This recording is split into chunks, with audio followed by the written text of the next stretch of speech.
Hey guys, what's up? DJ the Man here, back here another video. And today's video is going to be an anime review of Desert Punk, so let's go ahead and jump right into the story.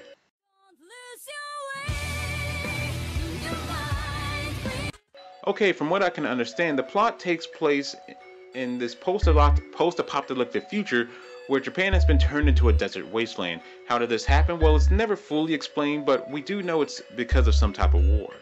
So our story takes place around a 17-year-old man named Kanta, but is better known by his nickname, Desert Punk. So Desert Punk is what I think people call a mercenary, a person who you give a job and they do it for a high price. Whether the job be escort someone, go collect money from someone, protect a village, rescue someone, kill someone, and the list just goes on and on. So Desert Punk is well known because of how good he is at his job. He has a reputation of always completing his job, and he is also known as the Demon of the Desert because of his skills. So this anime is basically about Desert Punk and the different jobs he takes as a desert mercenary. So what type of show is this? Well, it's basically a comedy/action anime, and most of the episodes are episodic, meaning most of the episodes don't really connect to one another. It's a different job in most episodes. Sometimes episodes will be two-parters, but for the most part, they're just one-offs. And there really isn't a overarching story until around episode 18/19, I believe. And that's where things start coming together. So now that I've gone through that, let's go and talk about the characters.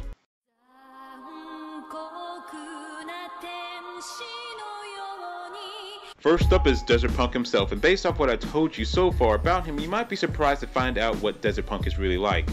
Well, he's a lot of things. He's a very despicable character. In a good way, he's basically a real D-bag, a turd, an a-hole, whatever word you want to use, that's what he is. He can also seem pretty overconfident at times, but he does have the skill to back it up. At times, he can seem pretty straight up heartless, and at other times you can see a glimpse of humanity in him.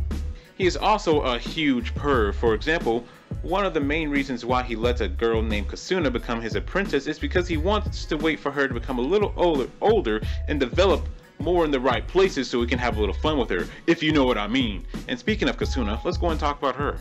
So Kasuna is Desert Punk's 14-year-old apprentice who joins Desert Punk in the earlier part of the series. She wants to become Desert Punk's assistant because of his skills, and the reason why she wants to become a mercenary is because she wants to be known as the best female mercenary in the desert, or as she puts it, the desert's #1 power babe. She comes off as a pretty annoying character at first, but she more than likely will grow on you as the series goes on. She messes up a lot, but as the series goes on, she gets better and better at what she does and really works hard at her goal. The last character I'm going to go ahead and talk about is Junko. Junko is another mercenary of the desert, I believe, and she uses her good looks to take advantage of people, for example, Desert Punk. Like I said before, Desert Punk is a huge perv. So Junko is also very manipulative and isn't a character you should trust. But Desert Punk seems to almost always fall for her tricks and deceitfulness.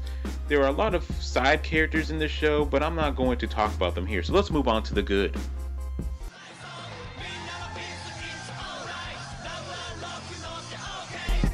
First thing I gotta mention are the characters. None of them really felt like walking cliches. Yes, they all have some type of cliche traits, like Desert Punk being a huge perv and Junko using her looks to get what she wants, but they still didn't really feel like walking cliches to me. Another thing I liked was the uniqueness of our main character, Desert Punk. Well, besides the fact of him being a huge perv, he's pretty unique as a main character. I can't think of another main character in another anime like him. I also like the uniqueness of the story. I can't think of another anime like it. I also like the humor to an extent. It's very crude humor. It's a lot of dick jokes and perverted jokes, you know, dumb guy humor, which I found to be funny at times, but I know that this type of humor isn't for everyone. But of course, not all the jokes are dick jokes, just a lot of them. The action scenes in this anime were also pretty well done. But with the good comes the bad.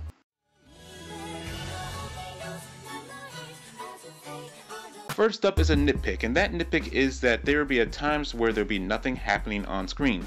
Not even music is playing. It can get to the point where you think the video that you are watching might have frozen up or something.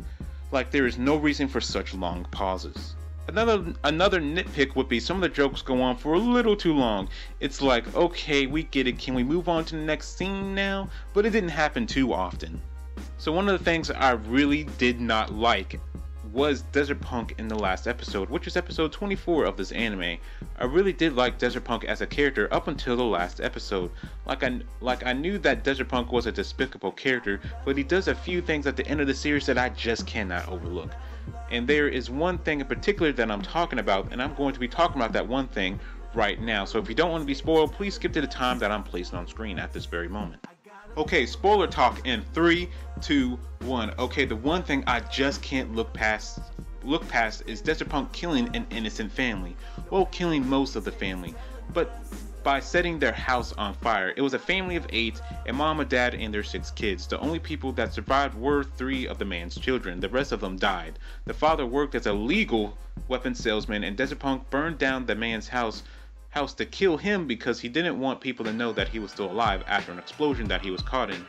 And there was a chance that the weapons salesman might have known that he was still alive, so he burned down the man's house along with the man's family. And he was a good, hard-working man that didn't deserve to die like that. I might have been able to look past it if Desert Punk only killed the man, but Desert Punk went after the man's family too, and I just can't forget that. I can look past everything else Desert Punk has done, but I can't look past that. The other thing I really didn't like was the ending. The last arc of the anime starting around episode 19 was great. I was really enjoying it up until the last episode, episode 24. And it is because of the way that Desert Punk was handling the whole thing. And I don't want to go into spoilers, so let's go ahead and move on to the conclusion.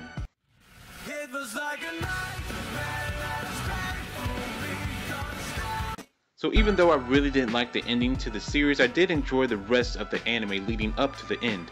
If you like crude humor, then you will more than likely enjoy this anime, so let's go ahead and move on to the ratings. Music, I'll give a 9 out of 10. It really did fit the anime, but the thing is I really didn't care for the openings or the endings of the series. Animation, I'll give a 9 out of 10. It looks pretty good for an anime that came out over a decade ago.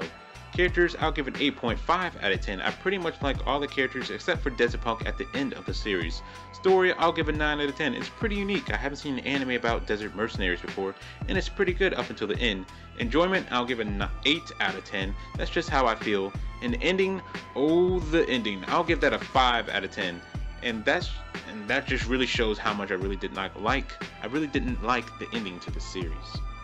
So overall, this anime gets an 8 out of 10. Again, if you guys like crude humor, you'll probably enjoy this anime. And if you guys like this video. And if you guys like me, subscribe to me. And as always, this is DDG the Man, and I'll catch y'all next time.